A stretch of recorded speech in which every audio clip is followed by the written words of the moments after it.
क्या ऐसा है? मैं नहीं जानता कि मेरे शिष्यों ने आपका दिल क्यों दुखाया, भाई जेनवेई, लेकिन क्या आप उनकी सजा मुझे सौंप देंगे? किसी भी और कार्रवाई होने से पहले एक उदासीन आवाज गूंजी और उसके बाद विभिन्न रंगों की रोशनी की धाराएं उनकी दिशा में चली गईं। एक पल में सेक्रेड पॉइजन सेक्ट के एल्डर्स उनके सामने प्रकट हो गए। जिसने भी बात की थी वह लाल रोशनी में छिपी आकृति का सामना कर रहा था। उपस्थित लोगों के आश्चर्य के विपरीत पहले का वह घमंडी कल्टीवेटर उनके आने पर देखकर हंस पड़ा और बोला, तो भाई हुआ वास्तव में यहाँ थे। ऐसा लगता है कि मेरे तरीकों में कमी थी। यह आपके सेक्ट के शिष्यों के साथ बस एक मजाक था। मैं वास्तव में उन्हें कैसे परेशान कर सकता था? उसका रवैया बदलकर बिल्कुल अलग हो गया था।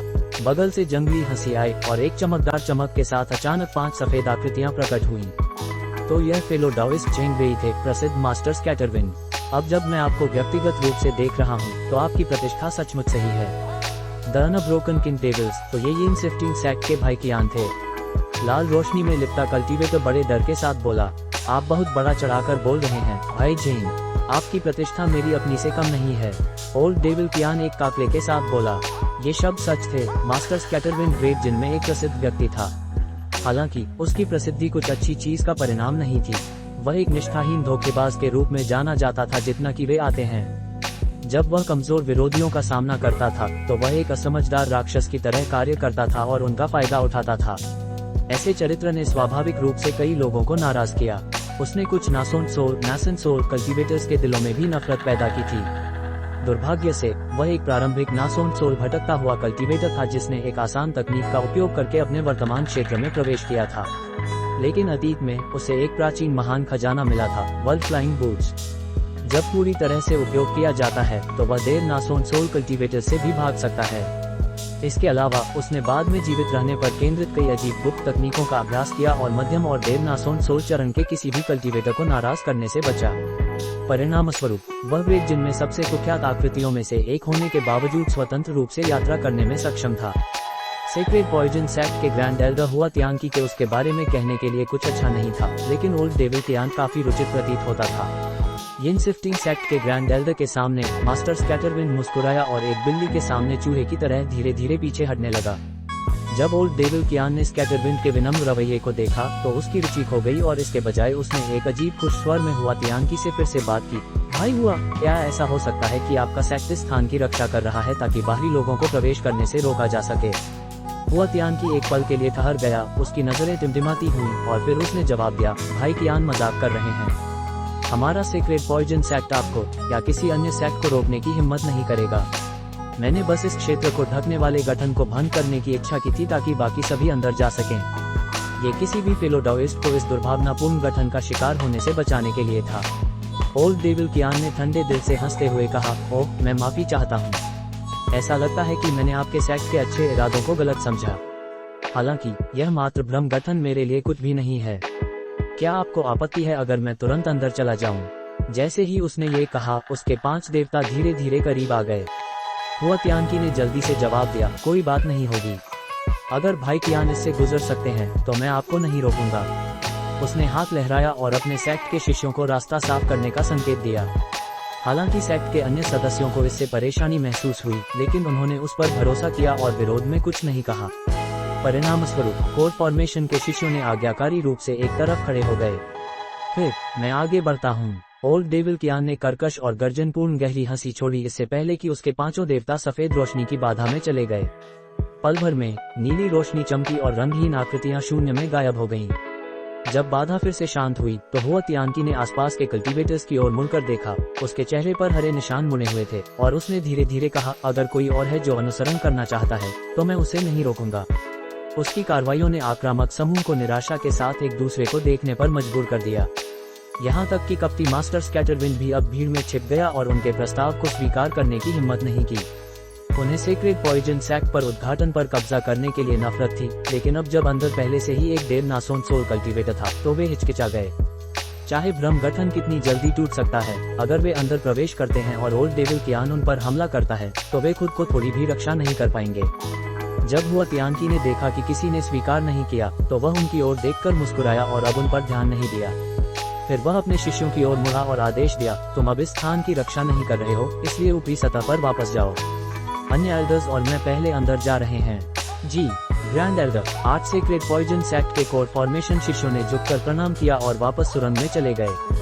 एक चीख के साथ 4 सेक्रेड पॉइजन सेक्ट के कल्टीवेटर्स भ्रम गठन में प्रवेश कर गए और बिना किसी निशान के गायब हो गए। उसके बाद एक हलचल फैल गई। उनमें से अधिकांश किसी समूह से संबंधित नहीं थे। अधिक से अधिक वे 2 या 3 कोर फॉर्मेशन कल्टीवेटर्स के समूह में आए थे, लेकिन अंदर जाने के लिए उनमें पर्याप्त शक्ति नहीं थी। जहां तक अकेले नासोन सोल कल्टीवेटर्स की बात है, वे सभी ने भी एक विचारशील अभिव्यक्ति प्रकट की। अब जब प्रवेश द्वार अनियंत्रित था, स्थिति अजीब हो गई थी। मास्टर स्कैटरविंड ने भीड़ में एक भारी आदमी की खोज की और कहा, फेलो डाओइस्ट, क्यों न हम अंदर साथ चलें? साथ, कृपया मेरी अस्वीकृति को माफ करें। हालांकि आपसे मिलकर खुशी हुई, आपकी भव्य प्रतिष्ठा को देखते हुए। बड़े नासोन सोल कल्टीवेटर ने आंखें घुमाई और व्यंग्यात्मक स्वर में बोला।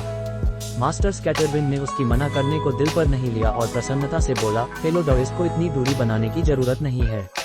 इसके अलावा हम दोनों के साथ यहाँ 3 अन्य भटकते हुए नासोन सोल कल्टीवेटर्स भी एकत्रित हुए हैं। क्यों न हम सब साथ में अंदर चलें? इस तरह हमें पहले से अंदर मौजूद दूसरों से ज्यादा डरने की जरूरत नहीं होगी। बड़े आदमी को लुभावना लगा, लेकिन स्कैटरविंड की प्रतिष्ठा बहुत ज्यादा खराब थी। उसने नाक सिकोड़ी और कहा, आप पहले दूसरों को इकट्ठा कर लें, फिर मुझसे फिर से पूछें। वह ठीक है, वे जरूर मान जाएंगे। उसने अपनी छाती पर हाथ मारकर प्रतिज्ञा की और एक बूढ़े आदमी के पास उड़ गया जो बैंगनी रोशनी में चमक रहा था, जिससे बड़े आदमी को बहुत हैरानी हुई। बूढ़े आदमी की प्रतिक्रिया करने से पहले स्कैटरविंड ने एक प्रफुल्लित मुस्कान पहनी। फेलो डाओइस्ट, क्या आप अंदर साथ चलना चाहेंगे? मैं पहले ही 3 और लोगों को लेने के लिए अन्य फेलो डाओइस्ट के साथ समझौता कर चुका हूँ। क्या आप हमारे साथ जुड़ने को तैयार हैं? बूढ़े आदमी ने त्योरी चढ़ाई और उसे ठंडी नजरों से देखने के बाद उसने बड़े आदमी की ओर जिज्ञासु नजरों से देखा। जब उनकी आंखें मिली तो उसे अचानक कुछ समझ आया और उसने मंद मुस्कान दी। जल्दी ही 5 अपरिचित भटकते हुए कल्टीवेटर्स एक साथ भ्रम गठन में प्रवेश कर गए और दृष्टि से ओझल हो गए। ... जयान इस समय अपने चारों ओर नीली रोशनी के साथ देख रहा था। उसने अपने आप को एक भ्रामक स्थान में फंसा हुआ पाया जहां उसे विभिन्न रंगों के बादलों से घिरा हुआ था। इनके अलावा यहाँ कुछ भी मौजूद नहीं था। ये दुष्ट जगह बहुत अजीब है। मैं इससे बाहर नहीं उड़ सकता और न ही मैं किसी भी प्रतिबंध की खोज कर सकता हूँ। ऐसा लगता है कि यह एक भ्रामक गठन नहीं है। क्या ऐसा हो सकता है कि मैं वास्तव में यहाँ फंस गया हूँ? जयान ने खट्टे चेहरे के साथ बड़बड़ाया। कई दिन पहले उसके दल ने सीढ़ियों के किनारे एक बोल्डर पाया था जिस पर एक दुर्लभ औषधीय जड़ी बूटी उग रही थी। बूढ़े आदमी खून ने उसे तोड़ने के लिए उत्साहपूर्वक बाहर निकला, लेकिन उसने किसी तरह का प्रतिबंध भड़का दिया। परिणाम स्वरूप जयान ने देखा कि उसके आसपास की रोशनी चमक उठी इससे पहले कि वह अकेले इस स्थान पर प्रकट हुआ। अन्य 2 कहीं नहीं दिख रहे थे। हालांकि वह जादू गठन के ग्रैंड मास्टर के स्तर पर नहीं था, लेकिन उसने अजीब प्राचीन गठनों पर काफी शोध किया था और शुरू में बहुत डरा नहीं था। लेकिन उसे अपना मन बदलने में ज्यादा समय नहीं लगा। उसे ये भी पता नहीं था कि क्या ये वास्तव में एक भ्रम था। वह केवल इतना जानता था कि चाहे वह कितना भी उड़ता रहे, सब कुछ पूरी तरह से समान रहा। उसने अपनी ब्राइट साइड स्पिरिट आंखों, ब्राइट साइड स्पिरिट आइज का भी व्यापक रूप से उपयोग किया, लेकिन कोई फायदा नहीं हुआ। जहां तक उसके खजानों से हमलों की बात है, उसने उन सभी का उपयोग किया, लेकिन हमले अविश्वसनीय रूप से दूर जाकर गायब हो गए। ऐसा लगता था कि और भी मजबूत हमलों की कोशिश करने का कोई फायदा नहीं था। इतना लंबा समय यहाँ तैरते रहने के बाद जयान ने थोड़ी भी प्रगति नहीं की थी और अंततः अभी के लिए रुकने का फैसला किया। उसने अपनी आंखें बंद कर ली और ध्यान में डूब गया, क्योंकि उसके द्वारा अध्ययन किए गए कई प्राचीन जादू गठन उसके मन में प्रकट हुए, इसी तरह के प्रतिबंध को खोजने का प्रयास करते हुए। जैसे जैसे समय धीरे धीरे बीतता गया, उसका चेहरा गतिहीन रहा। अंत में उसने धीरे धीरे अपनी आंखें खोली और उसे घेरे हुए चमकदार बादलों को घूरने लगा। उसने एक अजीब अभिव्यक्ति धारण की और अपनी जीभ पे कटकाए, बड़बड़ाते हुए, तो यह ऐसा था। जयान धीरे धीरे खड़ा हुआ और पास के एक लाल बादल की ओर हाथ बढ़ाया। अचानक हवा में एक विशाल नीला हाथ सामने आ गया और उसने उसे अपनी पकड़ में ले लिया। उसने हाथ को घूरा और अचानक एक अजीब हाथ का मुद्रा बनाई और फिर एक मंत्र बुदबुदाया। विशाल हाथ क्षणिक रूप से कांपा और फिर बादल को मुट्ठी में कस लिया।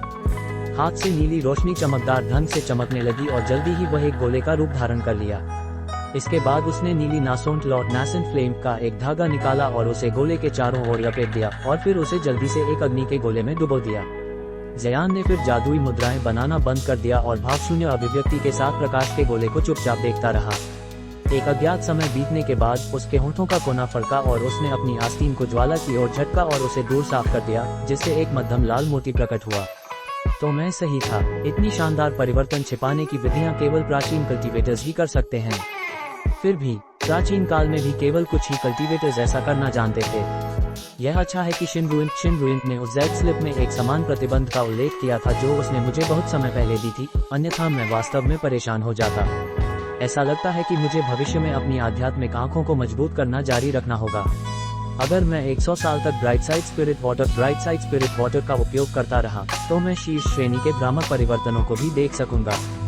जयान ने ये कहकर आह भरी और थोड़ा उदास महसूस किया कि वह इसे देख नहीं सका था। उसने हवा में तैर रहे उस लाल मोती पर अब कोई ध्यान नहीं दिया और अपने चारों ओर देखा जब तक कि एक नीला बादल उसकी नजर में नहीं आया। फिर उसने उसकी ओर हाथ बढ़ाया और उसे नासोंड लौ में लपेटना शुरू कर दिया। इस बार बादल पल भर में गायब हो गया। जयान को इस पर कोई आश्चर्य नहीं हुआ और उसने बस दूसरे के लिए हाथ बढ़ाया। 2 और असफलताओं के बाद उसने अंततः एक नीले मोती पर कब्जा कर लिया। आधे दिन बाद उसने एक पीला, एक नीला और एक सुनहरा मोती प्राप्त कर लिया। उसने इन मोतियों की ओर अपना हाथ गंभीरता से उठाया और उन्हें हवा में ऊंचा उड़ने के लिए कहा। फिर उसने अपने हाथों से उन्हें खींचा और उन्हें धीरे धीरे घुमाना शुरू किया, धीरे धीरे उनकी गति बढ़ाते हुए जब तक कि वह इंद्रधनुषी प्रकाश की एक रिंग नहीं बन गए। जयान ने ये देखकर भौहें उठाई और धीरे से चिल्लाया, जाओ। उसने अपनी उंगलियां रोक दी और इंद्रधनुषी रिंग बिखर गई, एक गहरे पथ पर विभिन्न दिशाओं में उड़ते हुए। पल भर में वे कुछ असंबंधित बिंदुओं पर पहुंच गए और उसी जगह घूमने लगे, आकार में स्पंदन करते हुए जैसे वे एक अजीब परिवर्तन से गुजर रहे थे। उसे चकाचौंध देने वाले विस्फोटों के कारण अपनी आंखें सिकुड़नी पड़ी क्योंकि अब वे गोले 5 जलते हुए सूर्यों जैसे थे। वे एक साथ मिल गए और उसके चारों ओर की दुनिया धुंधली होने लगी। जल्दी ही प्रकाश का उदय हुआ और जयान खुद को विशाल बोल्डर के पास पत्थर की सीढ़ियों पर वापस पाया। फेलो डाओइस्ट जयान, भाई जयान, भाई याओई और बूढ़े आदमी फू ने उसे देखकर चिंता से चिल्लाकर कहा। दोनों 10 मीटर दूर खड़े थे और उनके चेहरों पर बेचैनी जल्दी ही खुशी में बदल गई। तो तुम दोनों भी फंसे थे? जयान ने पूछा। उस अजीब प्रतिबंध को तोड़ने वाले भाई जयान ही रहे होंगे। मैंने पहले कभी इतना भयानक जादू गठन नहीं देखा था। मुझे लगा कि मैं अपनी मृत्यु तक वहां फंसा रहूंगा, बूढ़े आदमी फू ने डरे हुए स्वर में कहा। ये स्पष्ट था कि वह इस समय में बहुत परेशान हुआ था। भागने के अपने प्रयासों में उसकी जादुई शक्ति और आत्मा दोनों क्षतिग्रस्त हो गए थे। अपने चेहरे पर सराहना के भाव के साथ भाई याओई ने कड़वी मुस्कान के साथ कहा, मेरी स्थिति भी लगभग वैसी ही थी। प्रतिबंध तोड़ने के लिए भाई जयान का बहुत बहुत धन्यवाद। जयान मुस्कुराया और बोला, ये कुछ भी नहीं था। मैंने संयोग से समान प्रतिबंधों के बारे में सुना था और इसे हटाने में सक्षम था। इस प्रकार के प्राचीन प्रतिबंध वास्तव में दुर्लभ हैं। अगर मैं सही हूँ तो भाई फू ने जिस आध्यात्मिक जड़ी बूटी को पकड़ा था वह एक परिवर्तित जादुई औजार होना चाहिए था। मुझे डर है कि आप धोखा खा गए। ऐसा नहीं हो सकता। ये स्पष्ट रूप से एक ही। यह क्या है? बूढ़े आदमी फू ने संदेह के साथ एक जेड बॉक्स निकाला और उसे खोलकर एक साधारण जेड राजदंड प्रकट किया। वह इसे देखकर तुरंत दंग रह गया। वास्तव में हम विशाल पत्थर के पास पहुंचते ही भ्रम की पकड़ में थे। फेलो डाओइस्ट ने आध्यात्मिक जड़ी बूटी को पकड़ते ही सबसे खतरनाक प्रतिबंध को सक्रिय कर दिया था। क्यों न हम इसे एक बार और देखें? जयान ने फिर चट्टान की दिशा में इशारा किया। अन्य दोनों ने वहां देखा और उन्होंने उस पर बैंगनी बेरीज के साथ एक पौधा उगा हुआ देखा।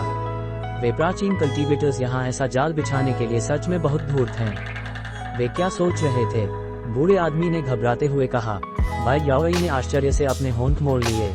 इतना आश्चर्य करने की जरूरत नहीं है, जयान ने उदासीनता से कहा। इस प्राचीन प्रतिबंध को उन लोगों द्वारा सक्रिय करने की आवश्यकता थी जो इसमें प्रवेश करते हैं। इसके स्वरूप में बदलाव आना स्वाभाविक है।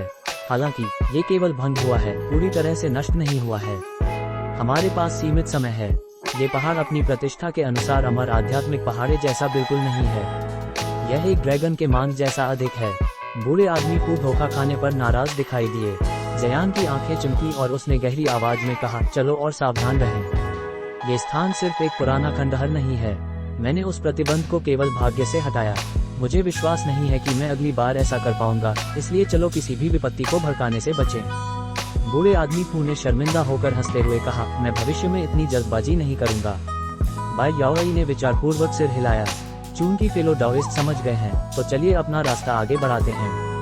आगे का शोर पहले ही थम चुका है। पिछले कुछ दिनों में वे शायद पहले ही शीर्ष पर पहुंच चुके होंगे। जयान ने पहाड़ के शीर्ष की ओर देखा और सीढ़ियों से ऊपर जाना शुरू कर दिया। अन्य दोनों ने भी तुरंत उनका अनुसरण किया। कई घंटों बाद तीनों कई विशाल चट्टानों को पार करते हुए उड़ गए और अंततः उस पत्थर के मंडप में पहुंचे जहां ये कबीले, ये क्लैंक ने पहले विश्राम किया था और जहां जियांग चिली गायब हो गया था। जब उन्होंने उस स्थान को देखा तो जयान ने एक आह भरी और तीनों रुक गए, मंडप को दूर से देख रहे थे। बूढ़े आदमी फू और बाई याओई दोनों ही देखने में मदद नहीं कर सके, उन्होंने भी कुछ गड़बड़ महसूस की थी। आसपास की ढीली मिट्टी में उथले कदमों के निशान थे। अगर कोई ध्यान नहीं दे रहा था तो वे आसानी से उन्हें भी नहीं देख सकता था। बाई याओई ने अपनी भौहें तानी और बोली, दूसरे यहाँ पहले ही आ चुके हैं। बूढ़े आदमी फू ने एक क्षण के लिए अपने आप से बड़बड़ाया और मंडप के किनारे एक वस्तु की ओर इशारा करते हुए कहा, उस पत्थर को भी देखें। वहाँ एक गहरी संकीर्ण खाई थी जो सतह को क्षतिग्रस्त कर रही थी, जो 10 मीटर लंबी थी। कोई भी आसानी से बता सकता था कि यह एक अविश्वसनीय रूप से तेज तलवार की ऊर्जा का निशान था। ये लान हॉक के साथ उनकी लड़ाई के दौरान ये कबीले के 7वें चाचा ने अनजाने में छोड़ा था। बाई याओई की आंखें चमक उठी। ये निशान नया है, ऐसा लगता है कि उन पर कुछ और ने हमला किया था। क्या ये सिल्वर विंग नाइट फिएन रहा होगा? असाधारण शांति के साथ जयान ने कहा, शायद, लेकिन किसी भी मामले में वे ऊपर चले गए। इससे हमें कुछ परेशानी बचनी चाहिए। जब बूढ़े आदमी फू ने ये सुना तो वह मुस्कुराया और कुछ कहने के बारे में सोचा, लेकिन पास में सफेद रोशनी की अचानक चमक से उसे बाधा पड़ी, जिसके बाद एक रंगीन स्क्रीन प्रकट हुई। एक ब्लीच हुई आकृति सामने आए और उसे स्पष्ट रूप से तीनों दिख रहे थे। जयान और बाई याओई दोनों ही खुश हुए क्योंकि उन्हें वह निकास मिल गया था जिसकी वे लंबे समय से तलाश कर रहे थे। हालांकि बूढ़े आदमी फू का चेहरा सफेद पड़ गया जब उसने उस आकृति को देखा। वह चिल्लाया, द अनब्रोकन किंग डेविल। वे ओल्ड डेविल कियान कालवीर के अवतार हैं।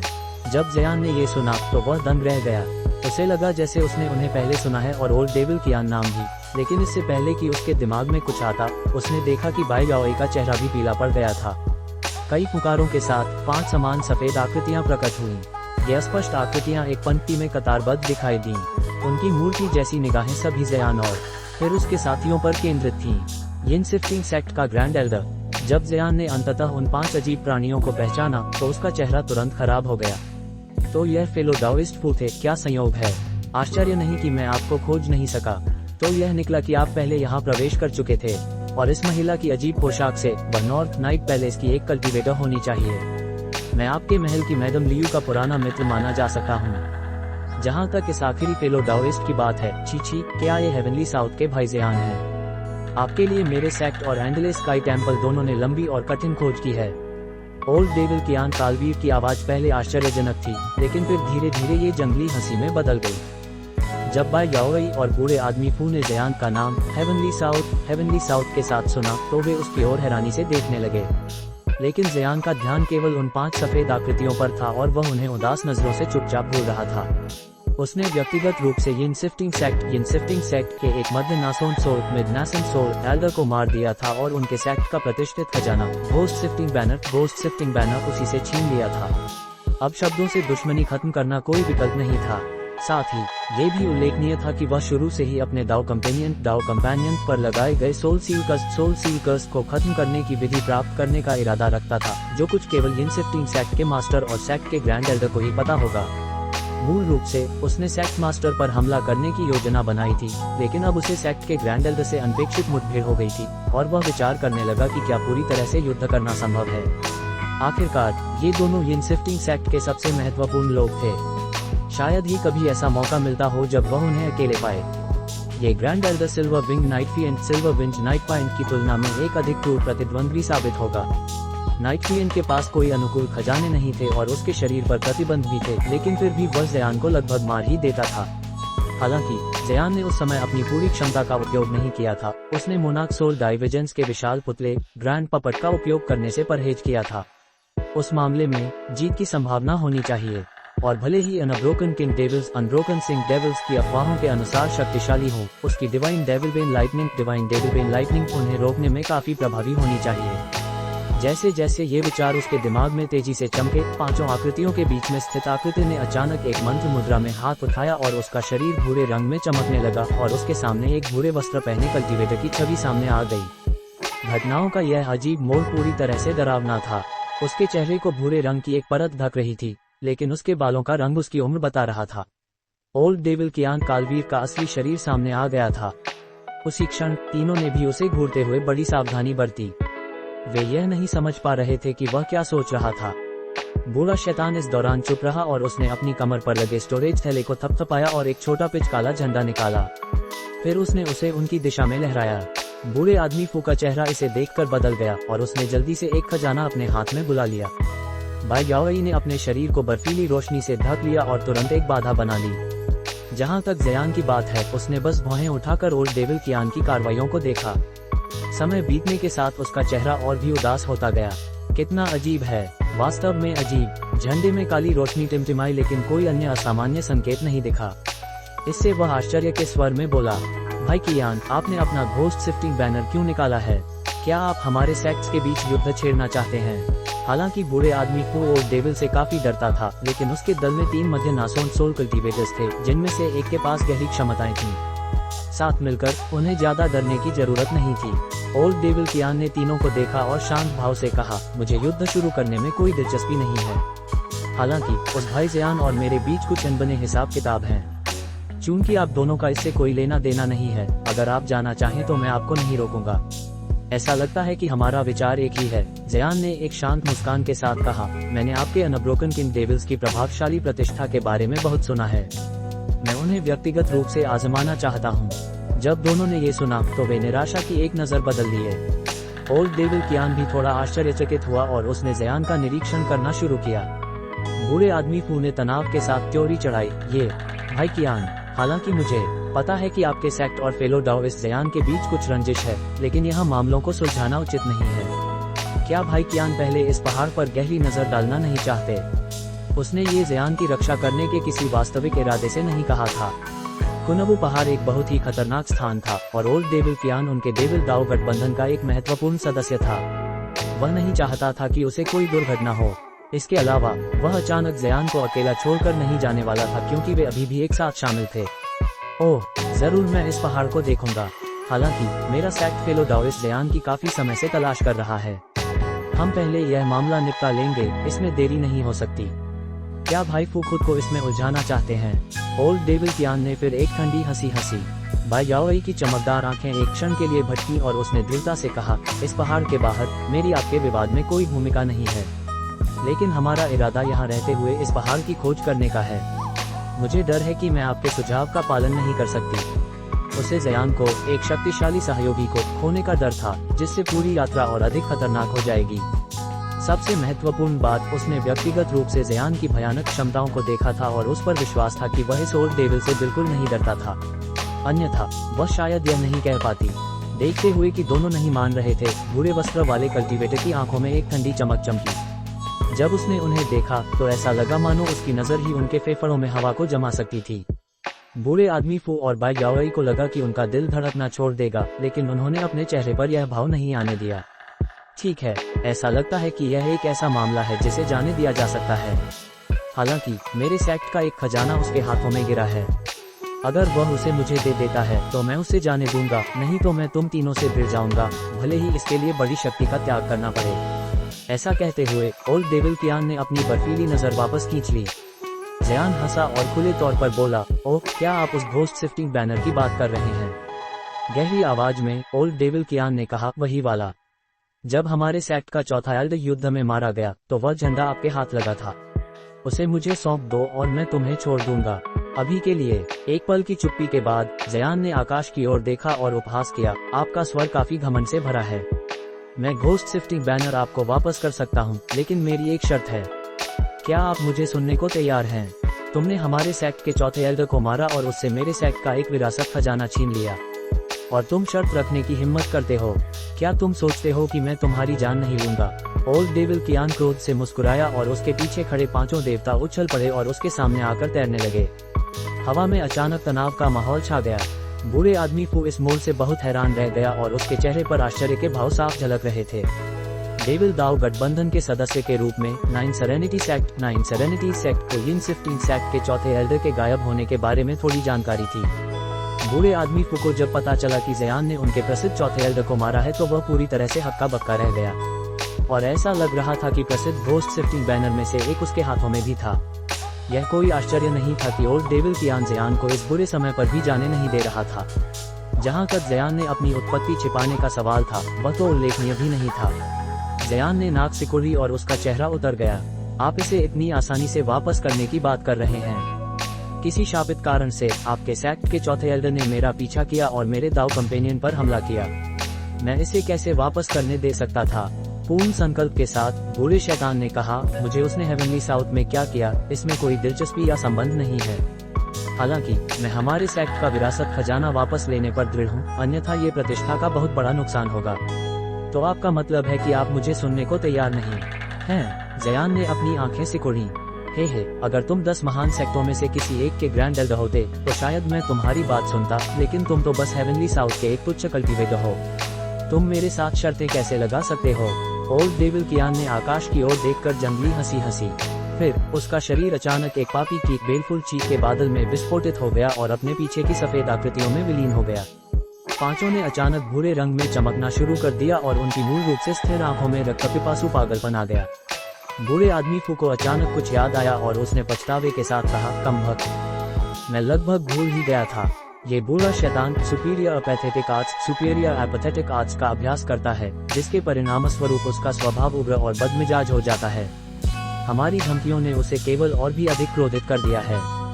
भाई याओई ने ये सुनकर क्योरी चढ़ाई और बिना कुछ बोले अपना हाथ उठाया और एक क्रिस्टल उड़ने वाली तलवार हवा में बुलाई और उसे अपने सिर के चारों ओर घुमाने लगी।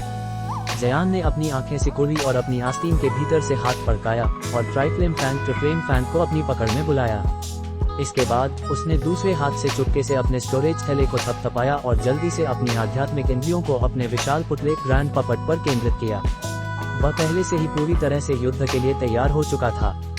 जब अन्य दोनों अपना हमला शुरू करेंगे तो वह तुरंत पुतले को उकसाएगा और ओल्ड डेविल कियान को भारी चोट पहुंचाएगा। भले ही वह उसकी जान नहीं ले सके, लेकिन अगर वह उसकी कल्टीवेशन को नुकसान पहुंचा सके तो यह एक संतोषजनक परिणाम होगा। इस तरह वह अगली बार जब वे लड़ेंगे तो उसे अपनी शर्तें मनवा सकेगा। जयान ने एक बार भी अपनी नानगोंडवान काव्य नयन को पीड़ित करने वाले सोल सील कर्स के बारे में नहीं भूला था। जब तक वह इसे भंग करने की विधि प्राप्त कर लेता, वह निश्चिंत हो सकता था। भले ही इसके परिणाम स्वरूप इन शिफ्टिंग सेक्ट द्वारा अंतहीन पीछा किया जाए, वह थोड़ा भी हिचकिचाएगा नहीं। पांचों देवताओं ने फिर एक अजीब चीख निकाली और उनके शरीर लगभग पारदर्शी हो गए। वे धुएं में बदल गए और फिर दुर्भावनापूर्ण ढंग से तीनों की ओर उड़ने लगे।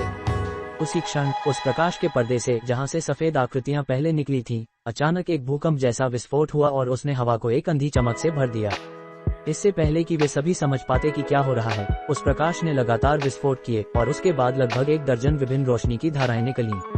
वे एक घेरे में उड़ीं और उनकी रोशनी धुंधला गई और प्रत्येक धारा के लिए एक व्यक्ति प्रकट हुआ। ओल्ड डेविल कियान कालवीर ने आश्चर्यचकित होकर अपना हमला वापस बुलाया और जल्दी से मुड़ गया, सावधानी का रवैया अपनाते हुए। अभी क्या हुआ? तुम इतनी घबराहट में क्यों हो? प्रकाश की स्क्रीन से निकलने वाले कल्टीवेटर्स बुरी हालत में थे, लेकिन उन सभी के पास नासेंट सोल कल्टीवेशन थी।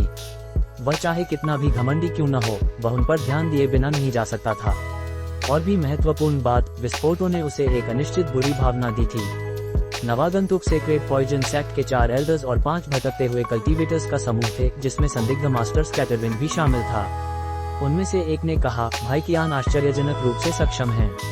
आप हमसे एक कदम पहले पहुंच गए। ये क्या वह 9 सेरेनिटी सेक्ट के फेलो डाओइस्ट वो हैं? वे अन्य 2 कौन हैं? तो ये भाई हुआ थे। आपका आगमन काफी समय पर हुआ है। थोड़ी चिंता के साथ बूढ़े आदमी फू ने फिर जल्दी से पूछा, क्या आप हमें बता सकते हैं कि हाल ही में हुए उस विस्फोट के पीछे क्या था? भटकते हुए कल्टीवेटर्स में से एक बड़े आदमी ने नाक सिकुड़ी और कहा, ये वही है जो हमें पूछना चाहिए। चूंकि आप पहले पहुंचे थे तो बाहर भ्रम गठन इल्यूजन फॉर्मेशन आप ही ने रखा होगा। हमारे गुजरने के बाद ये फट पड़ा और उसने उद्घाटन को सील कर दिया। जब उन्होंने ये सुना तो उनकी अभिव्यक्तियां थोड़ी बदल गईं और उन्होंने जयान, बाई याओई और बूढ़े आदमी फू को अप्रिय व्यवहार के साथ देखना शुरू कर दिया। आपने गलत समझा। जब हम यहाँ पहुँचे तो यहाँ पहले से ही अन्य लोग मौजूद थे। आपके द्वारा बताए गए भ्रम गठन से हमारा कोई लेना देना नहीं था। बूढ़े आदमी फू का चेहरा उतर गया और उसने सीधे सीधे पूछा, क्या ऐसा है कि आप अपनी नाराजगी हम पर निकालने की योजना बना रहे हैं? इतनी जटिल स्थितियों में कोई कमजोरी प्रकट नहीं कर सकता था, अन्यथा सभी तरफ से हमला होने का खतरा था। यहाँ और भी लोग हैं। इस बार ओल्ड डेविल कियान भी हैरान रह गया। बूढ़े आदमी फू ने नाक सिकोड़ी और समझाया, हम अनजाने में एक प्राचीन जादू गठन के माध्यम से यहाँ आ गए थे। उस समय हमें पहाड़ के शीर्ष पर किसी प्रतिबंध को तोड़ते हुए आवाजें सुनाई दी। हालांकि हम कई दिनों तक एक प्रतिबंध में फंस गए थे और उन्हें खो बैठे थे। मुझे लगता है कि इस भ्रम गठन का उन्हीं से कोई संबंध होना चाहिए। क्या ये सच है? बड़े आदमी और बाकी कल्टीवेटर सभी संदिग्ध दिखाई दिए। सेक्रेट पॉइजन सेक्ट के ग्रैंड एल्डर हुआ तियानकी ने कहा, भाई फू 9 सेरेनिटी सेक्ट के प्रवर्तन एल्डर हैं। अगर उन्होंने वास्तव में सील खोली है तो उनके सैक्ड एल्डर व्यक्तिगत रूप से इस मामले की देखभाल कर रहे होंगे। यह एक उचित बात है। बड़े आदमी ने एक पल के विचार के बाद इस तर्क को सही पाया। हुआतियानकी ने जिज्ञासा से इधर उधर देखा और कहा, लेकिन जैसे ही हम प्रवेश किए तुम तीनों और भाई कियान आपस में लगते थे। क्या ऐसा है कि तुमने एक दूसरे को नाराज कर दिया है? ये स्पष्ट देखा जा रहा था कि वे युद्ध के लिए तैयार थे। यह बूढ़े आदमी के चेहरे पर हिचकिचाहट के भाव उभरे जब वह जवाब सोच रहा था। ... कुनबु पहाड़ के शीर्ष पर दूर एक महल के हॉल में बड़े सिर वाला विलक्षण व्यक्ति एक छोटे सुनहरे हथौड़े को पकड़े हुआ था। हर लहर के साथ वह चांदी सफेद बिजली की एक चाप बुलाता था जो पत्थर के पुतलों को एक एक करके नष्ट कर रही थी। उसके पीछे अन्य ये कबीले, ये क्लैन के एल्डर्स अपने खुद के जादुई खजानों को नियंत्रित कर रहे थे और सामने खड़े पत्थर के पुतलों पर भीषण हमला कर रहे थे। ये पुतले पक्षियों या 4 पैरों वाले जानवरों के रूप में थे। न केवल वे अविश्वसनीय रूप से मजबूत थे, बल्कि वे अपने मुंह से कई सरल जादू की तकनीकों को भयानक तरीके से छोड़ने में सक्षम थे। वे महल के आसपास की गलियों से हॉल में इस तरह भागे आ रहे थे मानो उनका कोई अंत नहीं था। ये कबीले के कल्टीवेटर्स इन निरंतर दुश्मनों के सामने शांत बने रहे और उन्होंने अपने जादू के औजारों को नियंत्रित करने पर ध्यान केंद्रित किया, मानो वे केवल समय बिता रहे थे। फिर जल्दी ही दूर से एक हिंसक विस्फोट की आवाज सुनाई दी। एक गलियारा ढह गया था और उसने पत्थर के पुतलों की धारा को भी अपने साथ रोक लिया था। ये कबीले के कल्टीवेटर्स मुस्कुरा पड़े। जल्द ही एक के बाद एक 3 अन्य गलियारों के ढहने के विस्फोट सुनाई दिए, जिससे पुतलों की सभी धाराएं पूरी तरह से कट गईं। एल्डर्स ने फिर जल्दी से हॉल में मौजूद शेष कुछ पुतलों को भी समाप्त कर दिया। उनमें से एक ने विचार किया, ये आखिर क्या है? ये वर्तमान युग के तंत्रों से काफी अलग हैं। हमलावरों के साफ हो जाने के बाद वहां मौजूद लोग अब आराम से बैठ गए और अपने हाथों में आध्यात्मिक पत्थर स्पिरिचुअल स्टोन्स लेकर ध्यान करने लगे। हालांकि स्थिति बहुत खतरनाक नहीं लग रही थी, लेकिन वे अपने जादुई खजानों की पूरी शक्ति का उपयोग कर रहे थे और उन्होंने अपनी बहुत अधिक शक्ति खर्च कर दी थी। अंतिम नष्ट हुए गलियारे से सफेद प्रकाश की एक किरण उड़ी और जल्दी ही उनके सामने पहुंचकर एक सफेद वस्त्र पहने कन्फ्यूशियन विद्वान के रूप में प्रकट हुई। वह मुस्कुराया और बोला, एल्डर हान, आप सही थे। ये गलियारे विभिन्न पार्श्व कक्षों से मिलते हैं जहां से वे निकल रहे थे। मैंने आपके मार्गदर्शन के अनुसार सभी प्रतिबंधों को नष्ट कर दिया है। ये कुछ भी नहीं था, छद्मवेशी एल्डर डेविल ने शांत भाव से जवाब दिया। मैं केवल एक प्राचीन किताब से इस महान पुतला गठन के बारे में जानता था जो मुझे कभी मिली थी। अगर हमें सहन करना पड़ता तो हम धीरे धीरे समाप्त हो गए होते। विद्वान ने हंसते हुए खुशी से कहा, ऐसा लगता है कि आपको साथ लाना सही फैसला था। मुझे डर है कि भविष्य में हमें फिर से आप पर निर्भर रहना पड़ेगा। ग्रैंड एल्डर बड़ा चढ़ाकर बोल रहे हैं। मैंने अपना पूरा प्रयास किया होगा, एल्डर डेविल ने मंद मुस्कान के साथ विनम्र स्वर में कहा। विद्वान ने उसके जवाब पर संतोष के साथ सिर हिलाया। फिर बड़े सिर वाले विलक्षण व्यक्ति ने अचानक हंसते हुए कहा, अब हो गया होगा कि हमारे द्वारा रखे गए गठन का विस्फोट हो। अगर हम भाग्यशाली हैं तो शायद ये हमें कुछ समय खरीद सकता है। वास्तव में, विद्वान ने कड़ी अभिव्यक्ति के साथ जवाब दिया, यहाँ बिताए गए समय को देखते हुए अब तक लोग अंदर आ रहे होंगे। गठन को थोड़े समय के लिए उद्घाटन को ढहाना चाहिए। वैसे भी हस्तक्षेप के बिना भी कुछ समय बाद सील कमजोर हो जाती। सील के पूरी तरह से ढहने में अभी भी कुछ समय है। ये खजानों को हथियाने के लिए काफी लंबा समय होना चाहिए। विलक्षण व्यक्ति ने फिर विद्वान से पूछा, लेकिन हम पहाड़ पर ठीक कहाँ हैं? निश्चित ही हम मुख्य इमारतों से बहुत दूर नहीं हो सकते। विद्वान ने एक पल के लिए सोचा और धीरे धीरे बोला, हाँ, ये लगभग वही होना चाहिए। हालांकि अब हमें बहुत अधिक बार प्रतिबंधों का सामना करना पड़ रहा है। ये दर्शाता है कि हम कुनबु पहाड़ के एक महत्वपूर्ण स्थान के पास पहुंच गए हैं। यह अच्छा है। हालांकि एक परेशान करने वाला मामला है। वह सिल्वर विंग नाइट फिएंड हमारा पीछा कर रहा है। ये क्यों है? क्या ये छिपकर हमला करना चाहता है? विलक्षण व्यक्ति ने फिर थोड़े डर के साथ महल के प्रवेश द्वार की ओर देखा।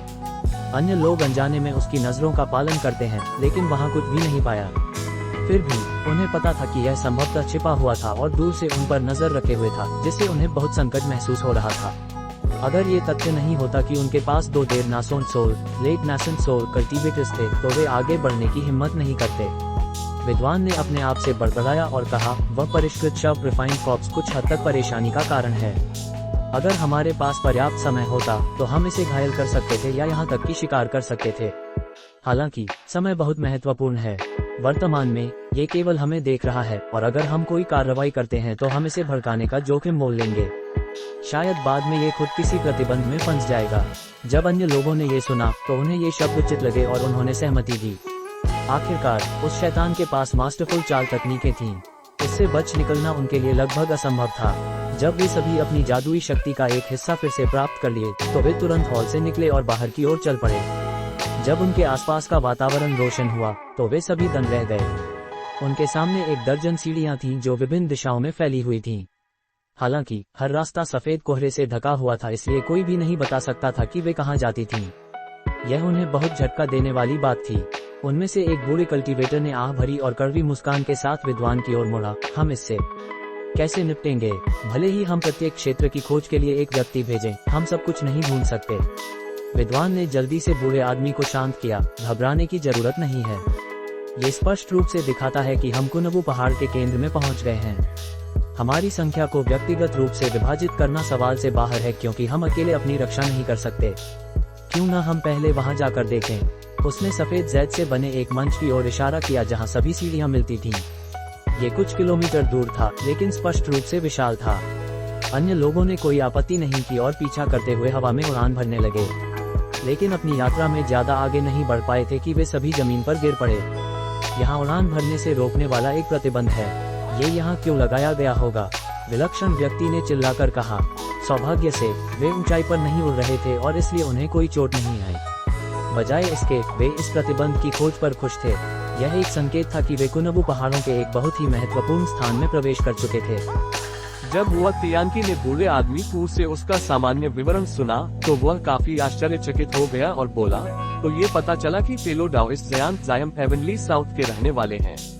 हम यहाँ आपके लोगों को बहुत कम देखते हैं, लेकिन चाहे कुछ भी हुआ हो, चूंकि आपने यीन शिफ्टिंग सेक्ट के एल्डर को मार डाला और उनका घोस्ट शिफ्टिंग बैनर हथिया लिया, यह ऐसा मामला नहीं है जिसे इतनी आसानी से सुलझाया जा सके। अन्य लोग भी बवाले में आ गए और उन्होंने जयान को जिज्ञासु नजरों से देखना शुरू कर दिया। ग्रेट जिन के कल्टीवेटर्स के लिए वे हेवनली साउथ को दूर कहीं एक गैर महत्वपूर्ण स्थान के रूप में जानते थे। ऐसे व्यक्ति का उनके सामने प्रकट होना, और वह भी यीन शिफ्टिंग सेक्ट को भड़काने वाला, ने उनमें गहन जिज्ञासा जगा दी थी। जयान ने शांत भाव से स्पष्ट किया, मैं केवल अपनी रक्षा कर रहा था। अगर उनका एल्डर मुसीबत खड़ी करने की पहल नहीं करता तो मैं इस गड़बड़ में नहीं फंसता। भटकते हुए कल्टीवेटर्स के समूह के उस बड़े आदमी ने बेचैनी से कहा, बस काफी है। किसी भी मामले में तुम तीनों यहाँ कुछ समय से रुके हुए हो और तुम्हें पता होना चाहिए कि हम कहाँ हैं, है ना? जयान की आंखें घूमी और उसने शांति से जवाब दिया, जरूर, ये पौराणिक कुनबू पहाड़ है। कुनबू पहाड़। नवागंतुक थोड़ी देर के लिए स्तब्ध रह गए, फिर खुशी से जय जयकार करने लगे। यहाँ तक कि ओल्ड डेविल कियान कालवीर भी हैरान था। चूंकि सेक्रेड पॉइजन सेक्ट के एल्डर्स को ये पहले से पता था, इसलिए उन्होंने बस एक दूसरे की ओर देखा। उनके ग्रैंड एल्डर हुआ तियानकी ने फिर अपनी थोड़ी को सहलाया और सफेद आकृतियों की ओर देखते हुए कहा, ये भी उल्लेखनीय है कि ऐसे लोग हैं जो हमसे पहले यहाँ पहुँच चुके हैं। हम न तो उनकी संख्या जानते हैं और न ही उनकी ताकत, लेकिन चूंकि वे इतनी बड़ी सील खोलने में सक्षम थे, वे काफी शक्तिशाली होने चाहिए। भाई कियान, चाहे फेलो डाओइस्ट जयान के साथ आपका कोई भी विवाद हो, लड़ने का समय नहीं है। क्या ये बेहतर नहीं होगा कि हम मिलकर दूसरे समूह को पहाड़ से बाहर निकाल दें? इसके बाद हम कुनबू पहाड़ द्वारा प्रदान किए गए खजानों को आपस में बांट लेंगे। फिर आप फेलो डाओइस्ट जयान के साथ अपनी शिकायतें सुलझा सकते हैं। मिलकर। ओल्ड डेविल कियान चुप हो गया और विचार करने लगा। जहाँ तक मास्टर स्कैटरविंड और उसके 4 साथियों का सवाल था, उनके दिल बढ़ गए और वे आवाज संचरण के माध्यम से आपस में बातचीत करने लगे। इन परिस्थितियों में बूढ़े आदमी फू और बाय याओई ने आह भरी। हालांकि वे आत्मविश्वास रखते थे कि वे मिलकर ओल्ड डेविल कियान का सामना कर सकते हैं, लेकिन वे खुद को एक अविश्वसनीय रूप से अजीब स्थिति में पाए जहां उनके हाथ बंधे हुए थे। जयान अनजाने में बोल पड़ा और भीतर ही भीतर आह भरी। ऐसा लग रहा था कि उसे सोल सील्कर्स को भंग करने की विधि प्राप्त करने के लिए दूसरा मौका ढूंढना होगा। इस विचार के साथ उसने उस स्थान की ओर देखा जहां से कल्टीवेटर्स बाहर आए थे और पूछा, फेलो डाओइस्ट हुआ, उस विस्फोट के बाद सील के उद्घाटन को कितना नुकसान पहुंचा है? क्या हम अभी भी यहां से जा सकते हैं? हुआ तियानकी ने आह भरी और कहा, आप स्वयं देख ले तो कैसा रहेगा। हो सकता है बाद में यह अलग हो, लेकिन निकट भविष्य के लिए मार्ग निश्चित रूप से अवरुद्ध है। जयान ने होंठ बांधे और कुछ हिचकिचाहट के बाद सीधे प्रकाश की स्क्रीन की ओर उड़ गया और उसमें गायब हो गया। बाय याओई और बूढ़े आदमी फू ने जल्दी से उसी की ओर ध्यान दिया। थोड़ी देर बाद वह उदास चेहरे के साथ प्रकाश की स्क्रीन से बाहर आया। उसने अपने 2 साथियों की ओर देखा और सिर हिलाया। ये सच है, मार्ग अवरुद्ध है, लेकिन यह अंततः खुद ब खुद सही हो जाएगा। अभी के लिए चलो पहाड़ के और गहराई में खोज करें। बात की घटनाएं सरल थी। ओल्ड डेविल कियान के बड़े घमंड के बावजूद उसे पता था कि मामलों को सुलझाने के लिए ये गलत जगह थी। महान खजाने प्राप्त करने का यह एक बेहतरीन अवसर था और वह खाली हाथ लौटना नहीं चाहता था। इस तरह उसे समय के लिए ज़यान को जाने देना पड़ा। अस्थायी गठबंधन के संबंध में उन सभी ने इस पर एक पल विचार किया और फिर सभी ने इसे स्वीकार कर लिया।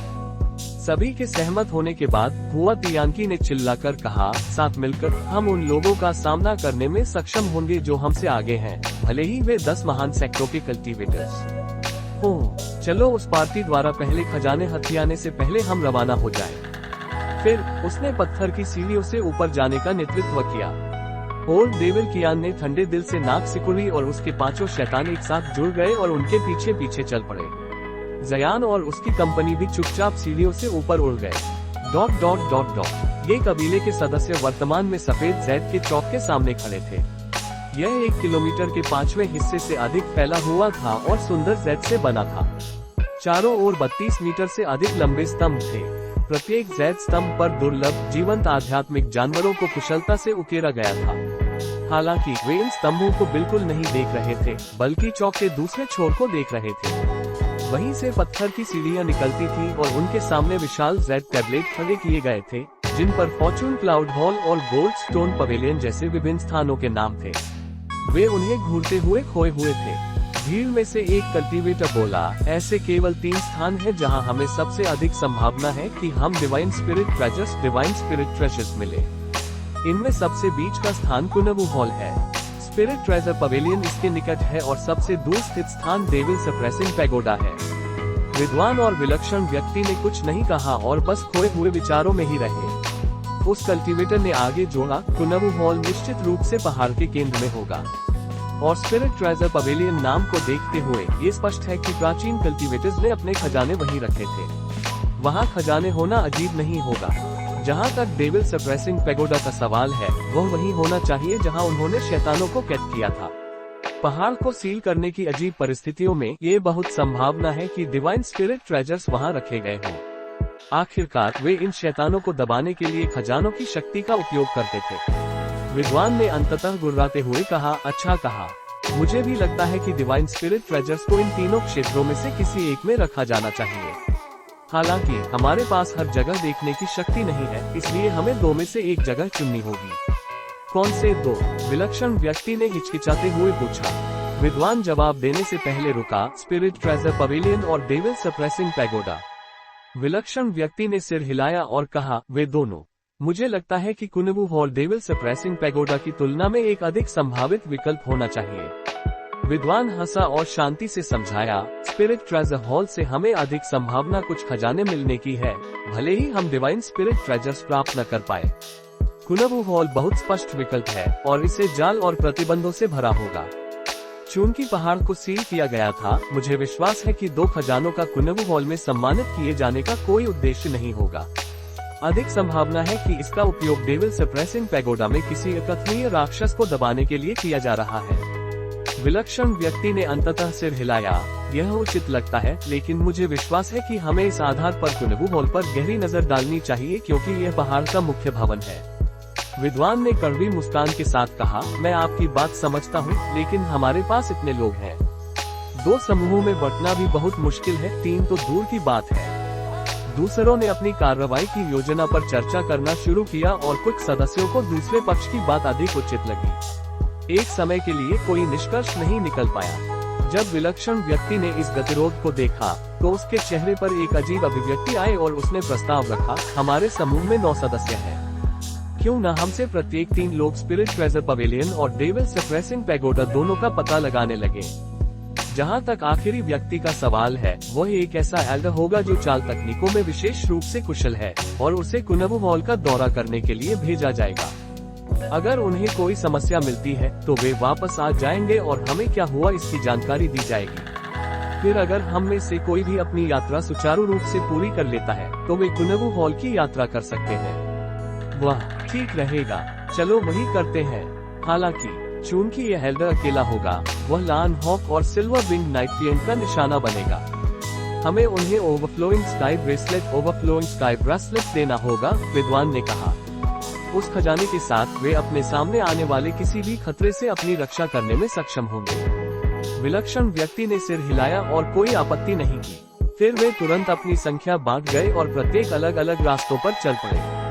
छद्मवेशी एल्डर डेविल विलक्षण व्यक्ति के पीछे चला गया और वर्गाकार चेहरे वाला अधेड़ आदमी कुनबू हॉल का पता लगाने के लिए चुना गया। यह कोई आश्चर्य की बात नहीं थी, क्योंकि वर्गाकार चेहरे वाले कल्टीवेटर की कल्टीवेशन समूह में तीसरी सबसे ऊंची थी। संक्षिप्त हिचकिचाहट के बाद विद्वान सहमत हो गया और उसने हटी सफेद कंगन उसे पेश किया। उसने चेतावनी दी, ओवरफ्लोइंग स्काई ब्रेसलेट को सक्रिय करने के लिए आपके रक्तसार ब्लड एसेंस का उपयोग करने की आवश्यकता होती है। इसका लापरवाही से उपयोग न करें। चिंता न करें, मुझे अच्छी तरह पता है। वर्गाकार चेहरे वाले कल्टीवेटर ने गंभीर अभिव्यक्ति के साथ कंगन स्वीकार कर लिया। विलक्षण व्यक्ति बोला, ऐसा कहा जाता है कि डेविल सप्रेसिंग पैगोडा उग्र भूतों, राक्षसों, शैतानों और अन्य ऐसी सत्ताओं को वश में करने में विशेषज्ञ है। मुझे नहीं पता कि क्या कोई अभी भी वहाँ है, लेकिन मैं फिर भी वहाँ जाऊँगा। विद्वान हंसा और आपस में सहमत हुआ। ऐसा लगता है कि हमारा विचार एक ही था। मैं मूल रूप से डेविल सप्रेसिंग पैगोडा में काफी रुचि रखता था, लेकिन चूंकि सातवें चाचा ने पहले कह दिया, तो मैं कोई आपत्ति नहीं करूंगा। मैं इन तीनों को स्पिरिट ट्रेजर पवेलियन ले चलता हूँ। बड़े सिर वाले विलक्षण व्यक्ति ने छद्मवेशी एल्डर डेविल सहित अपने 3 सदस्यों के समूह के साथ तुरंत डेविल सप्रेसिंग पैगोडा की सीढ़ियों की ओर कदम बढ़ाया। वर्गाकार चेहरे वाले अधेड़ कल्टीवेटर ने विद्वान को प्रणाम किया और फिर ओवरफ्लोइंग स्काई ब्रेसलेट को पहना। फिर एक धब्बे के साथ वह कुनबू हॉल की ओर सबसे बीच की सीढ़ियों पर भाग गया। विद्वान तुरंत नहीं निकला। इसके बजाय वह तब तक प्रतीक्षा करता रहा जब तक कि विलक्षण व्यक्ति और वर्गाकार चेहरे वाला कल्टीवेटर दोनों सफेद कोहरे में ओझल नहीं हो गए। फिर उसने अपने बगल में खड़े एक बूढ़े आदमी की ओर मुड़कर कहा, आदरणीय भतीजे फैन, क्या हमारे पास अभी भी कोई गठन उपकरण फॉर्मेशन टूल्स शेष हैं? बूढ़े आदमी ने आदरपूर्वक उत्तर दिया, आपके आदेशानुसार मैंने हर उस प्रतिबंध पर जादू गठन स्थापित कर दिया है जिसे हमने तोड़ा था। एकमात्र शेष बचा हुआ 7 स्टार मर्टल फॉर्मेशन है, जिसे हमने हजारों आध्यात्मिक पत्थरों में खरीदा था। विद्वान ने आदेश दिया, इसे यहीं लगाओ और 2 वैम्पायरिक बैट्स और टाइगर वास्प्स के झुंड को इसमें छोड़ दो। जी। बूढ़े आदमी ने अपने स्टोरेज थैले को थपथपाया और बैंगनी गठन झंडियों का एक सेट निकाला और चौक के किनारे की ओर चला गया। विद्वान ने फिर नीचे पहाड़ की ओर देखा। चुपचाप विचार करते हुए उसकी अभिव्यक्ति थोड़ी बदल गई। 2 घंटे बाद वे भी अंदर चले गए। ... पहाड़ के बहुत नीचे जयांत की टोली अंततः मिरियड कल्टिवेट गेट पर पहुंच गई थी। ये कबीले ने वहां एक गहरा भ्रम गठन रखा था, जो कोर फॉर्मेशन कल्टीवेटर्स को कम से कम कई दिनों तक फंसाने में सक्षम था। लेकिन जब बड़ी संख्या में नासोन सोल कल्टीवेटर्स का सामना हुआ, तो इसे केवल थोड़े समय में आसानी से हटा दिया गया। जब उन्होंने स्पष्ट रूप से मिरियड कल्टीवेटर गेट का विशाल सजावटी मेहराब देखा, तो कुनबू पहाड़ के बारे में उनके सभी संदेह दूर हो गए और वे बहुत उत्साहित हो गए। कल्टीवेटर्स के उस अव्यवस्थित दल ने तब पहाड़ पर जल्दी से अपना रास्ता बनाया। परिणाम स्वरूप उन्हें अब उन अन्य प्रतिबंधों का सामना करना पड़ा जो ये कबीले ने अपने पीछे रखे थे। इसने उन्हें निराश नहीं किया, बल्कि आगे बढ़ने के लिए प्रेरित किया। लेकिन ये स्पष्ट था कि हर एक प्रतिबंध के साथ वे और अधिक शक्तिशाली होते जा रहे थे। हालांकि दल में सभी के पास उच्च कल्टीवेशन थी, लेकिन उन्होंने प्रत्येक को तोड़ने के लिए बल का सहारा लिया और अधिक देरी होती गई। एक पूरा दिन बीत गया जब वे कई पुतलों वाले विशाल पत्थर के हॉल में पहुंचे। हुआतियांकी ने गंभीर अभिव्यक्ति के साथ इमारत की ओर देखा। फेलो डाओइस्ट, सावधान रहें। मुझे डर है कि अगर कोई प्रतिबंध मौजूद है तो ये परेशानी का कारण होगा। हमसे पहले आने वाले कल्टीवेटर्स का दल काफी धनी होना चाहिए, जिसके पास इतने सारे गठन उपकरणों का सेट हो। संभावना है कि वे या तो 10 महान कबीलों में से एक से संबंधित हैं या समकक्ष शक्ति वाले गुट के हैं। ओल्ड डेविल कियांग कालवीर ने ठंडे दिल से नाक सिकुड़ी और कहा, उन 10 में से कोई भी इतने सारे उच्च श्रेणी के प्रतिबंधों का क्षेत्र नहीं रख सकता, खासकर एब्सोल्यूट आइस फायर फॉर्मेशन। मैं वास्तव में हमसे आगे जो लोग हैं उनकी पहचान के बारे में उत्सुक हूँ। आत्मविश्वास के स्वर में हुआतियांकी ने घोषणा की, किसी भी मामले में हमारी सुविधा के लिए इन लोगों ने कुनबू पहाड़ के प्रतिबंधों को तोड़ दिया है। भले ही उन्होंने अपनी जगह कुछ अस्थायी अवरोध लगा दिए हों, हम जल्द ही उन्हें पीछे छोड़ देंगे। मुझे आशा है कि ऐसा ही हो, ओल्ड डेविल कियांग ने उदासीनता से कहा। ये कहते हुए समूह विशाल पत्थर के हॉल में भाग गया। उन्होंने देखा कि फर्श पर पत्थर के पुतलों के अवशेष बिखरे पड़े थे और वे रुककर उन्हें देखने में मदद नहीं कर सके। हुआ तियानकी ने अपनी आध्यात्मिक इंद्रियों से पत्थर के हॉल को देखा और हिचकिचाते हुए कहा, किसी भी प्रतिबंध का कोई उतार चढ़ाव नहीं है। कितना आश्चर्यजनक, उन्होंने पीछे कुछ भी नहीं छोड़ा। बूढ़े आदमी फू ने हंसते हुए कहा, ये तो उम्मीद की बात थी। मुझे लगता है कि उन लोगों के गठन उपकरण खत्म हो गए थे। जब बड़े भटकते कल्टीवेटर ने हॉल पर नजर दौड़ाई तो उसने त्योरी चढ़ाई और कहा, मैंने कभी पत्थर के पुतलों के बारे में नहीं सुना। ये पुतले नहीं हैं, ये पत्थर की आत्मिक स्टोन स्पिरिट्स हैं। हालांकि यह एक गुप्त तकनीक है, राक्षस जानवरों की आत्माओं को बलपूर्वक इन मूर्तियों में मिलाया गया था। ये प्राचीन काल में विशेष रूप से प्रचलित था, लेकिन किसी अज्ञात कारण से ये बाद में खो गया। यह आवाज चुप रहने वाले जयान की थी। वह जमीन पर कुछ पत्थरों को छान रहा था और उनकी जांच कर रहा था। हुआ तियानकी ने एक अजीब नजर से जयान की ओर देखा। ओह, फेलो डाओइस्ट जयान इतनी प्राचीन तकनीक के बारे में जानते हैं। मैंने बस पुतले की तकनीकों पर थोड़ी जांच की थी। ये दुर्भाग्यपूर्ण है कि ये सभी क्षतिग्रस्त हैं, अन्यथा मैं इन पर शोध कर पाता। ये कहकर जयान ने अपने हाथ का पत्थर फेंक दिया, जो जमीन पर कई बार लुढ़का। उसकी जांच से पता चला कि इन आत्माओं के अवशेष सामान्य पत्थर से बने थे। उन्हें विचित्र रूप से परिष्कृत किया गया था, लेकिन उनकी सतह पर एक जादू गठन के अजीब निशान उकेरे गए थे। चूंकि वे टूटे हुए थे, इसलिए वह उन्हें स्पष्ट रूप से नहीं पढ़ सका। अगर फेलो डाओइस्ट जयान एक बरामद चाहते हैं तो उन्हें बस ढहे हुए गलियारों को देखना होगा। शायद कुछ बचे हों, एक कल्टीवेटर ने जयान से खुशी के स्वर में कहा। जब जयान ने वहां देखा तो उसे बोलने वाला एक ईमानदार रूप वाला अधेड़ आदमी मिला, मास्टर स्कैटरविंग। चूंकि वह ग्रेट जिन का नहीं था, उसे उस आदमी की बदनामी के बारे में नहीं पता था, लेकिन वह दिखावे के आधार पर किसी का फैसला करने वाला नहीं था। जयान मुस्कुराया और कुछ कहने ही वाला था कि ओल्ड डेविल कियान ने अचानक चिल्लाकर कहा, दुष्ट जीव, तुम मौत को दावत दे रहे हो। पांचों शैतानों ने फिर अपने हाथ उठाए और एक खाली जगह पर भूरी रोशनी की किरणें छोड़ी। कई विस्फोटों के साथ बैंगनी रोशनी चमकी और एक सिंह के सिर वाला 4 पंखों वाला बाज प्रकट हुआ। ये वहां मौजूद सभी को घूर रहा था। वह जानवर अज्ञात समय में चुपचाप निकट आ गया था और ओल्ड डेविल कियान के 5 शैतानों पर छिपकर हमला करने की तैयारी कर रहा था। हालांकि वहां मौजूद कोई भी इसके महत्व को नहीं जानता था। इसका आधा कटा हुआ पंजा पूरी तरह से ठीक हो चुका था। लायन हॉक को लगता था कि इसने अपने पिछले अनुभव से सीखा है और अपने भंडारित होने के तुरंत बाद अपने पंख फैला लिए। वह नीली रोशनी के धुंध में वापस उड़ गया और पल भर में हॉल से बाहर निकल गया। दूसरों को इसके अचानक प्रकट होने से आश्चर्य हुआ था और वे हिचकिचा गए थे। एक लायन हॉक, यहाँ ऐसा राक्षस था। हुआ तियानकी ने सांस ली और उदास अभिव्यक्ति धारण की। अगर वह अकेला होता तो उसे डर था कि उसका भयंकर अंत हो जाता। बूढ़े आदमी फू और बाई याओई ने चेतावनी की एक नजर बदली। उन्हें पहले से ही पता था कि एक और भी घातक सिल्वर विंग नाइट फिएन छिपा हुआ था। हालांकि अपने अपने कारणों से उन्होंने इस मामले के बारे में चुप रहना उचित समझा। बाकी लोग इसे देखकर पीले पड़ गए। वह भयंकर प्राचीन पक्षी एक ऐसा अस्तित्व था जो देवनासोन सोल कल्टीवेटर्स के बराबर था। ये कुछ ऐसा नहीं था जिसे भड़काया जाना चाहिए था, लेकिन अब जब वह चला गया था तो जयान के गलियारे में देखने के मूल विचारों को छोड़ दिया गया। चूंकि पहाड़ पर एक सिल्वर विंग नाइट फिएन भी था, इसलिए साथ में यात्रा करना सुरक्षित था। ... हॉल छोड़ने के बाद लायन हॉक पहाड़ के नीचे की ओर चक्कर लगाता रहा। 1 घंटे तक उड़ने के बाद यह एक विशाल पेड़ के पास पहुंचा और उसने एक कर्कश और चीखदार चीख निकाली। मुझे समझ आ गया, चिल्लाना बंद करो। क्या तुम चाहते थे कि मैं तुम्हारा बदला लूं?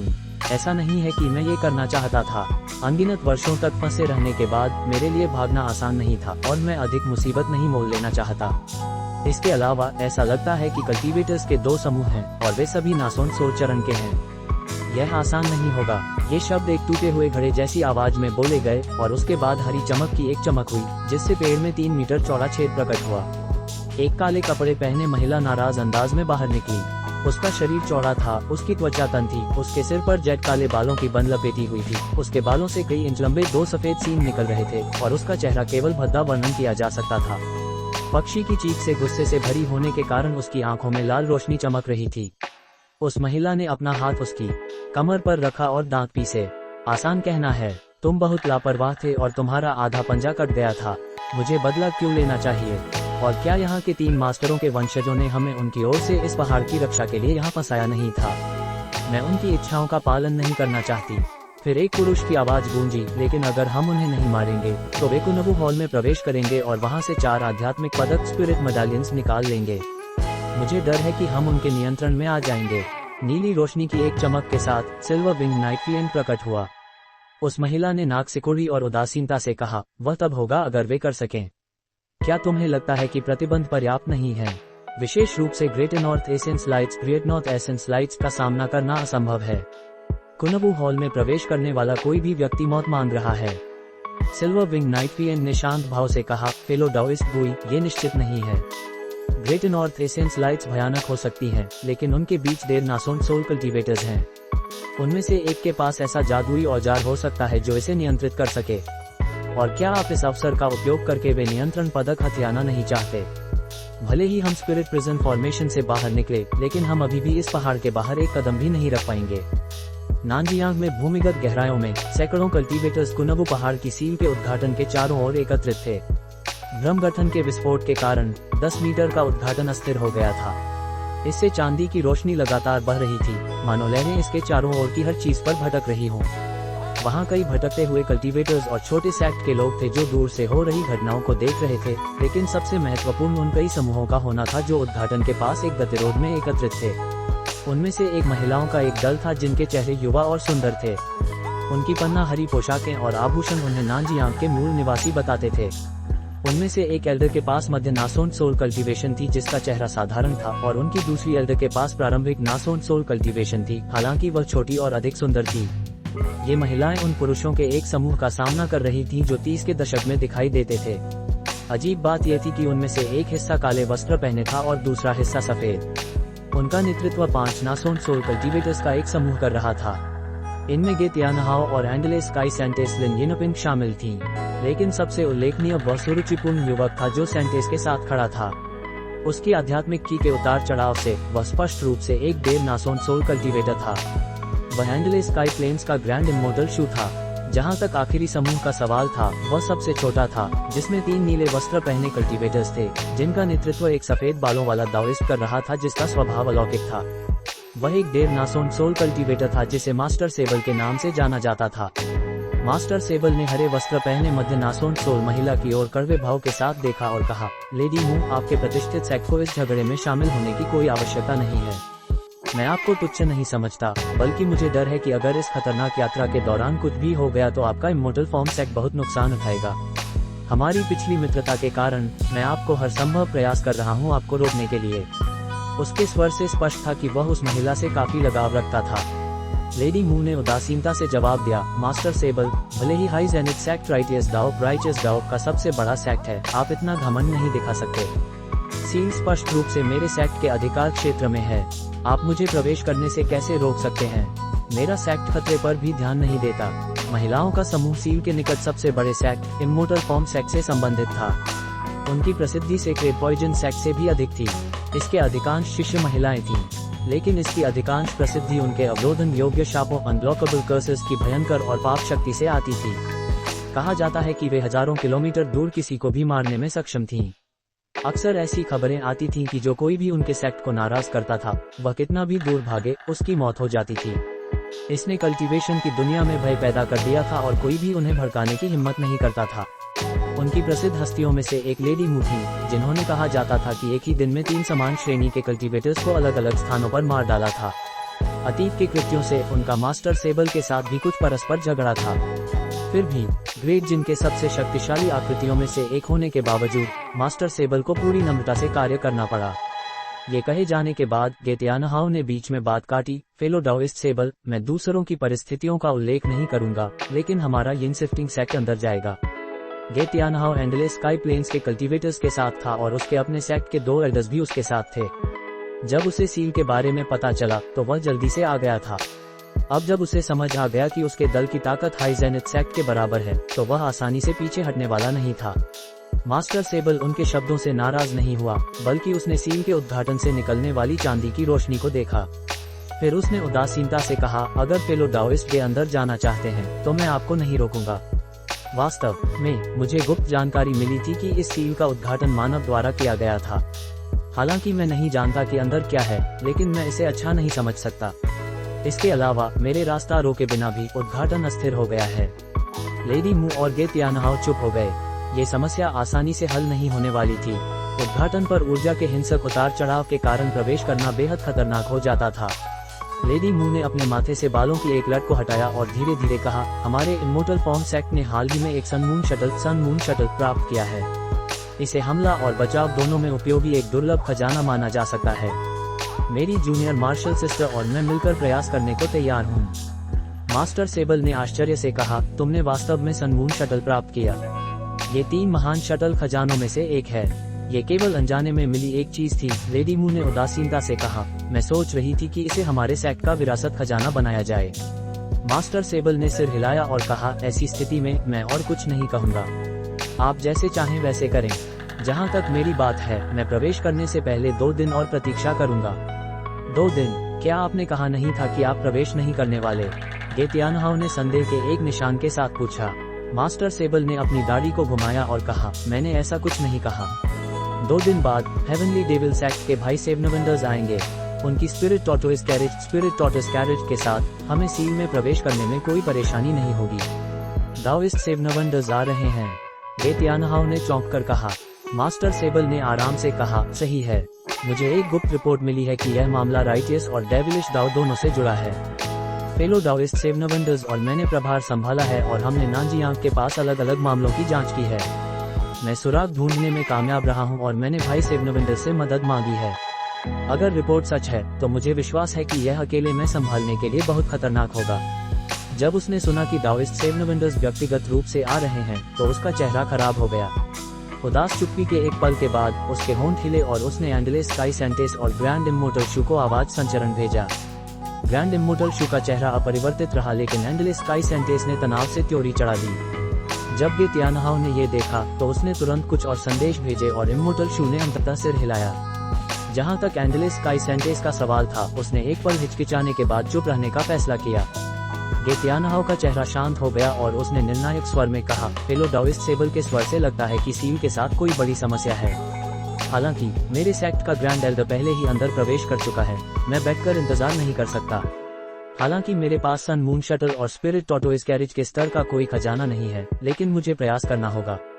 मास्टर सेबल ने एक पल के लिए ग्रैंड इम्मोर्टल शू की ओर देखा और शांत चेहरे पर हंसते हुए कहा, मैं समझ सकता हूँ कि तुम्हें आत्मविश्वास है और मैं इतना असभ्य नहीं हूँ कि तुम्हें रोकूं। अगर तुम्हारे पास गुजरने की क्षमता है तो कृपया आगे बढ़ें। ऐसा लगता था कि बूढ़े दाओइस्ट को उनकी पार्टी में एंडले स्काई कल्टीवेटर्स की पहचान पता थी। ऐसी स्थिति में मैं इनकार नहीं करूंगा। गे तियानहाओ हंसा और अपनी तरफ मुड़कर बोला, फेलो दाओइस्ट शू, मुझे आपको तकलीफ देनी होगी।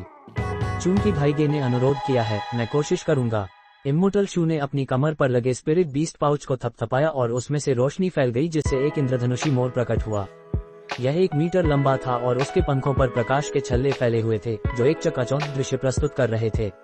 एक कीन स्पिरिट पीकॉक। मास्टर सेबल ने आश्चर्य के एक निशान के साथ अपनी आंखें सिकुड़ी। बिल्कुल सही, इसकी जन्मजात इंद्रधनुषी रोशनी सांसारिक आध्यात्मिक की को अलग करने में सक्षम है। हम उसी का उपयोग प्रवेश करने के लिए करेंगे। अगर आप हमें माफ कर दें तो हम पहले अंदर जा रहे हैं। मोर ने एक स्पष्ट चीख निकाली और सील के उद्घाटन से निकलने वाली चांदी की रोशनी में घुस गया। फिर उस दल के प्रत्येक सदस्य ने अपने स्वयं के सुरक्षात्मक जादू खजाने निकाले और बिना किसी हिचकिचाहट के अंदर कूद पड़े। पल भर में वहां केवल निम्न श्रेणी के अनुयायी और शिष्य ही बचे थे। उन सभी को ये देखने के बाद कि वे बिना किसी समस्या के अंदर चले गए, उनके समूह के बाकी लोग जल्दी से चले गए जिन्हें पहले आदेश दिए गए थे। थोड़ी देर बाद वहां केवल मास्टर सेबल का समूह और इम्मोर्टल फॉर्म सेक्ट ही बचा था। लेडी मू ने एक पल के लिए विचार किया और घूमकर कुछ आदेश दिए। महिला शिष्य फिर बिखर गए। उनके जाने के बाद लेडी मू ने अपनी जूनियर मार्शल सिस्टर की ओर मुड़कर सिर हिलाया, सन मून शटल को छोड़ो। जी, युवती ने अपने स्टोरेज थैले को थपथपाया और हवा में एक चमकदार चांदी का शटल उछाल दिया। उसी समय लेडी मू ने अपनी आस्तीन लहराई और एक सुनहरी धारा छोड़ी। अचानक चांदी और सुनहरी धाराएं हवा में बाहर निकली और एक दूसरे में घुलकर एक हो गईं, और एक विशाल 3 मीटर ऊंचा सुनहरा चांदी का शटल बन गया जिसमें एक आश्चर्यजनक आभा थी। जाओ, उसने एक चीख मारी और जल्दी ही दोनों महिलाएं आगे बढ़ीं और विशाल शटल में गायब हो गईं। फिर यह चमका और हवा में घूमकर सील के उद्घाटन में शूट हो गया। मास्टर सेबल ने उन्हें अंदर जाते देखकर एक अजीब अभिव्यक्ति बनाई और बड़बड़ाया, मेरे कहने के बावजूद तुम अभी भी प्रवेश करने पर अड़े हो। अगर तुम्हारे साथ कुछ होता है तो मुझे दोष नहीं देना। जल्द ही उसने अपने पीछे खड़े 2 कोर फॉर्मेशन कल्टीवेटर्स की ओर हाथ लहराया और तीनों आराम करने के लिए बैठ गए। एक देर नासोन सोल कल्टीवेटर के उद्घाटन की रक्षा करने के कारण दूरी पर खड़े अन्य लोगों के चेहरे निराशा से भर गए। कुनबु पहाड़ के शीर्ष पर उस उदास हवा में एक अविश्वसनीय रूप से विशाल वस्तु हवा में स्थिर तैर रही थी। उस पर अनगिनत प्रतिबंध, ताबीज, रिस्ट्रिक्शन टैलिस्मन्स लगाए गए थे। इसके अलावा घने जंजीरों के कुंडल भी इसे बांधे हुए थे। ये सभी ताबीज बड़ी चमक के साथ चमक रहे थे, जो स्पष्ट करते थे कि ये सभी बहुत शक्तिशाली थे। जहां तक जंजीरों का सवाल था, वे काली रोशनी में चमक रही थीं और धीमे धीमे खून के निशान रिस रही थीं।